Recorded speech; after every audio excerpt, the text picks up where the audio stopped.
Lo pernah nggak sih mulai sesuatu dengan semangat, tapi beberapa hari kemudian lo nyerah? Kayak, ini susah banget, atau gak mungkin, gue pasti gak akan pernah bisa melakukannya. Tapi anehnya, pas buka HP, scroll TikTok, main game, atau nonton series, lo bisa tahan cuy, berjam-jam tanpa ngerasa capek. Kenapa? Karena otak lo udah dimanipulasi. Dan parahnya, lo bahkan gak sadar cuy. Nah di sini, gue bakal jelasin gimana otak lo itu dijebak buat gampang nyerah, dan lebih parahnya lagi, ini bukan salah lo. Di sini kita bakalan bahas ada beberapa poin cuy yang ngebuat kenapa lo bisa gampang nyerah, dan ternyata otak kita itu udah dimanipulasi cuy. Nah yang pertama, lo itu nggak lemah cuy, tapi sistem yang bikin lo nyerah. Coba nih lo bayangkan nih, lingkungan sosial dan digital itu memiliki peran signifikan dalam ngebentuk ketahanan mental kita cuy. Interaksi yang terjadi di dunia nyata maupun dunia maya itu mempengaruhi sejauh mana kita mampu menghadapi tantangan hidup tanpa mudah menyerah. Lingkungan sosial itu kayak keluarga, teman, dan komunitas itu berperan penting cuy dalam ngebentuk sikap dan persepsi kita. Dukungan sosial yang kuat itu dapat meningkatkan rasa percaya diri dan kemampuan kita untuk menghadapi stres. Nah sebaliknya, lingkungan yang kurang mendukung atau bahkan toksik itu dapat menurunkan semangat dan ngebuat individu itu lebih rentan nyerah, membuat kita lebih nyerah. Salah satu psikolog terkenal, Dr. Elizabeth Lombardo, itu menyarankan ciptakan lingkungan sosial itu yang ngebangun penuh kasih sayang dan mendukung. Diskusikan masalah dengan orang-orang yang benar-benar peduli dan siap mendengarkan cuy, sehingga lu itu nggak ngerasa sendirian. Karena dalam menghadapi permasalahan itu, kalau lu sendirian, lu biasa akan terkena kesehatan mental cuy. Nah di era digital itu media sosial menjadi bagian gak terpisahkan kan dari kehidupan kita. Meskipun itu menawarkan berbagai manfaat, penggunaan media sosial yang berlebihan itu dapat berdampak negatif pada kesehatan mental. Fenomena ini itu sebanding cuy dengan keadaan kita yang sering membandingkan diri kita dengan orang lain di media sosial. Itu dapat menimbulkan perasaan rendah diri dan ketidakpuasan. Hal ini itu dapat mengurangi resiliensi cuy, dan membuat seseorang lebih mudah menyerah.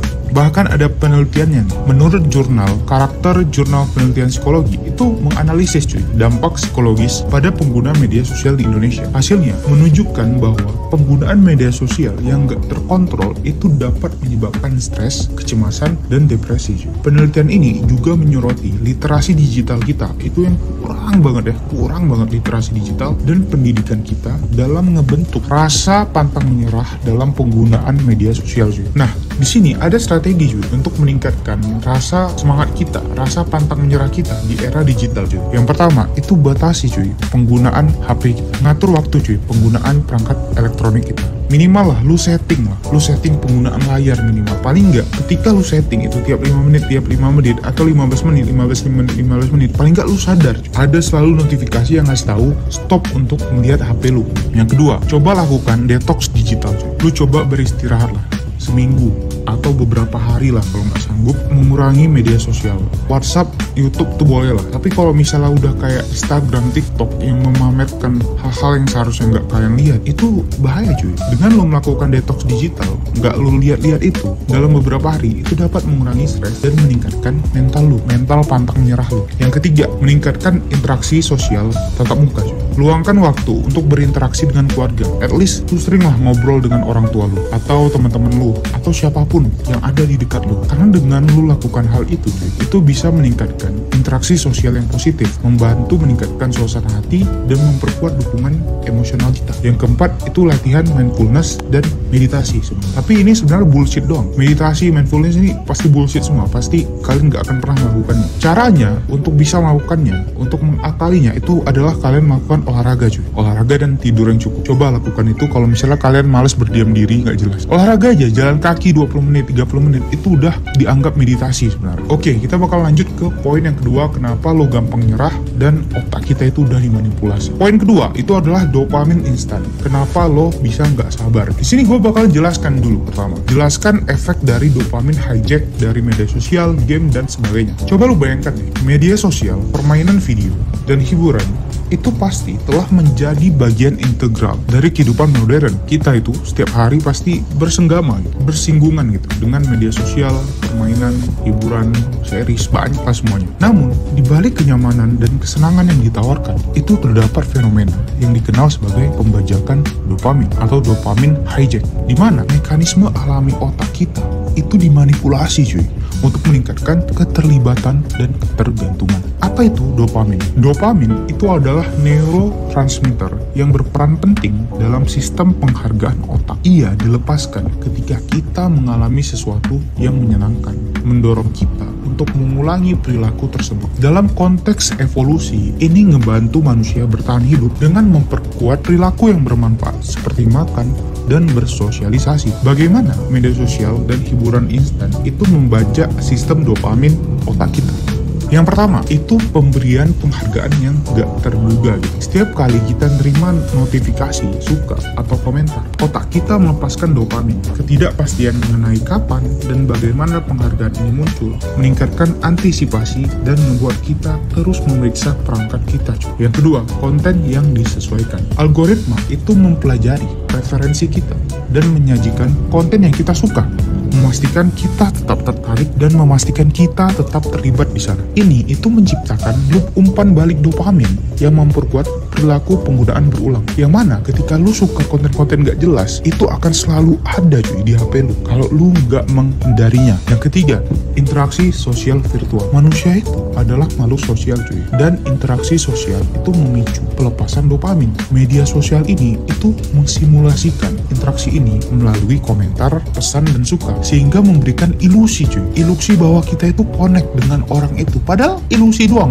ilusi koneksi sosial yang membuat kita merasa terlibat pada kehidupan mereka, padahal mereka juga nggak tahu cuy. Dampak negatifnya itu banyak banget cuy dari pembajakan dopamin. Ada 3 nih yang paling parah. Desentisasi, yaitu paparan dopamin yang konstan itu membuat otak kita kurang responsif terhadap rangsangan alami, mengurangi kepuasan dari aktivitas sehari-hari. Yang mana otak kita tuh mudah bodoh gitu. Kita udah nggak fokus lagi karena fokus kita itu udah parah banget. 0,3 cuy, 3 detik cuy, 3 detik fokus kita di dunia ini. Cuman dengan 3 detik lu udah bisa nangkap orang gitu. Kocak. Ketergantungan, pencarian terus-menerus akan pukulan dopamin itu dapat menyebabkan perilaku kompulsif, di mana individu itu merasa terdorong untuk terus terlibat cuy dengan platform itu, padahal nggak ada yang peduli sama dia di platform itu, meskipun kita udah tahu cuy dampak negatifnya. Yang ketiga, itu gangguan tidur. Penggunaan perangkat digital yang berlebihan, terutama sebelum tidur, itu dapat mengganggu pola tidur yang melanjutkan yang selanjutnya mempengaruhi kesehatan mental dan fisik. Nah, strategi untuk mengatasi pembajakan dopamin ini, yang pertama seperti biasa cuy, udah pasti detoksifikasi dopamin. Luangkan waktu cuy untuk menjauhkan diri cuy dari kepuasan instan seperti media sosial, game, karena ini dapat mengatur ulang cuy sistem otak kita kalau kita pelan-pelan meluangkan waktu menghindari mereka. Yang kedua, batasi waktu layar cuy. Batasi waktu layar, gua nggak perlu jelasin lagi lah karena ini akan terus ada cuy. Batasi cuy, at least buat notifikasi untuk ngebatasi waktu layar kita. Cari aktivitas alternatif, olahraga cuy ya. Olahraga udah paling penting, itu olahraga. Kenapa banyak orang sukses itu olahraga? Mereka bukan mencari sehat, tapi mereka menghilangkan pikiran mereka dari hal-hal yang mengganggu cuy. Dengan olahraga itu paling nggak otak mereka fokus, stres mereka itu fokus dengan olahraga gitu. Yang keempat, dengan memahami ini, lu tidak akan pernah menyerah lagi. Lu nggak akan pernah menyerah. Nah, poin ketiga, kenapa kita bisa gampang nyerah? Itu adalah pendidikan dan masyarakat itu ngajarin kita untuk takut gagal. Coba lu bayangkan nih, sekolah dan lingkungan itu sering banget mengajarkan bahwa gagal itu buruk karena sistem pendidikan tradisional itu menilai kesuksesan itu dari angka prestasi, bukan proses belajarnya. Masyarakat itu juga cenderung menghargai hasil akhir, bukan usaha dibaliknya. Sehingga kegagalan itu dianggap sebagai tanda ketidakmampuan. Nah, solusi paling singkat itu adalah mengubah mindset kita. Anggap kegagalan itu sebagai bagian dari pelajaran kita, bukan akhir dari segalanya. Yang kedua, itu reformasi pendidikan. Fokus pada pembelajaran berbasis eksperimen dan pemecahan masalah. Praktek.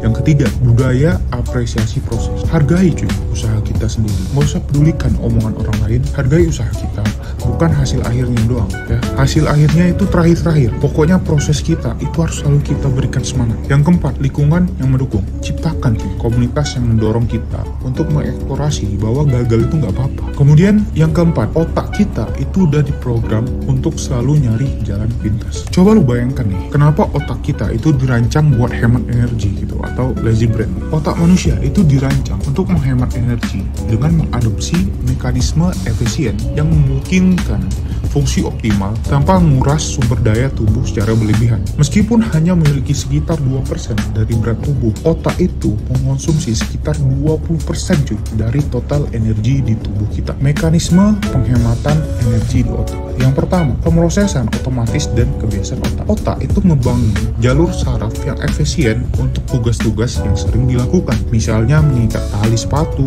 mengendarakan mobil, itu dikenal sebagai aktivitas yang hampir otomatis karena itu mengurangi beban kognitif dan konsumsi energi. Yang kedua, penghindaran kognitif. Otak itu cenderung menghindari tugas-tugas yang memerlukan pemikiran yang mendalam atau kompleks. Itulah kenapa ketika matematika itu kita mager banget gitu. Sebuah fenomena ini itu disebut sebagai lazy brain. Ini adalah strategi otak kita cuy, ilmiah cuy, untuk menghemat energi dengan meminimalkan upaya mental yang gak perlu. Yang ketiga, prediksi dan antisipasi. Dengan menggunakan pengalaman masa lalu, itu otak ngebuat prediksi tentang apa yang terjadi selanjutnya. Itu membuat respon yang lebih cepat dan efisien tanpa memerlukan analisis mendalam setiap saat. Keempat, penggunaan jaringan default mode.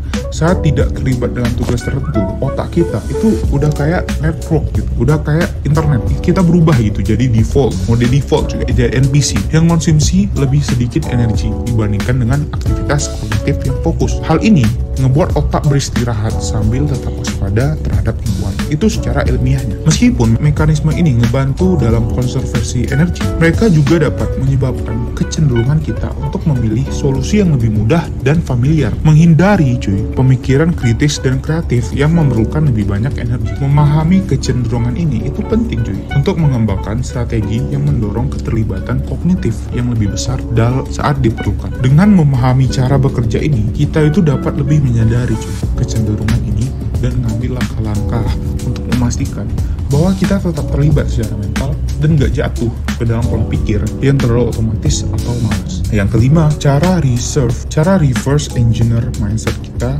biar kita itu nggak gampang nyerah. Yang pertama, lu mulai latihan disiplin. Contoh, lu bangun pagi, olahraga, mandi. Dengan pelan-pelan melakukan hal kecil, lu akan tahu lu akan membuat otak lu itu nggak akan gampang nyerah. Set tujuan di kepala yang jelas dan ukur progres, bukan hasil yang instannya. Kurangi distraksi digital yang bikin otak kita itu malas menghadapi tantangan. Dengan memahami berbagai macam hal yang gua paparkan, lu bakalan ngerti kenapa kita gampang nyerah, karena otak kita itu udah dimanipulasi. Terima kasih yang sudah nonton video ini. Jangan lupa like, comment, subscribe, dan share video ini ke temen lu yang gampang nyerah. Karena dengan lu share ke mereka, lu mudah membantu mereka juga. Dan sekali lagi terima kasih and see you on top. Bye bye.